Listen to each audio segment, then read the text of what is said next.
আসসালামু আলাইকুম। ভারতে কত দামে যাচ্ছে ইলিশ?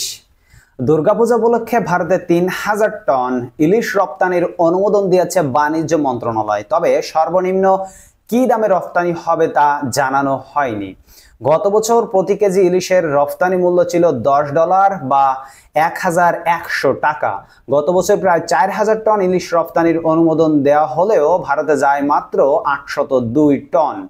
আগে অবাধে ইলিশ রপ্তানি হলেও দেশের বাজারে সরবরাহ বাড়াতে ২০১৫ সালের জাতীয় রফতানি নীতিতে ইলিশকে শর্ত সাপেক্ষে রফতানিযোগ্য বলা হয়। পরের দুই রফতানি নীতিতে তাও বহাল থাকে। জাতীয় রাজস্ব বোর্ডের এনবিআর এর তথ্যে দেখা যায় ২০২০-২১ অর্থবছরে প্রায় ১,৭০০ টন ইলিশ রফতানিতে আয় হয় $১,৬৪,০০,০০০। আকারভেদে প্রতি কেজি মাছ $10, $6 ও $8 রপ্তানি হয়।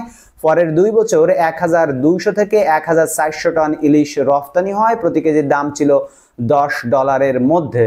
তবে পূর্বের দাম যেহেতু এরকম ছিল $10 এর মধ্যে, আশা করা যাচ্ছে এবারও যে ৩,০০০ টন ইলিশ সরকার রপ্তানি করবে সেটার দামও হয়তো $10 অথবা $11, সর্বোচ্চ বেড়ে হতে পারে $11 অথবা $12, কোনোভাবে আশা করা যায় না, যেহেতু তারা আগের দামে মাছ নিয়েছে মাত্র $10, $8 এবং $6 করে।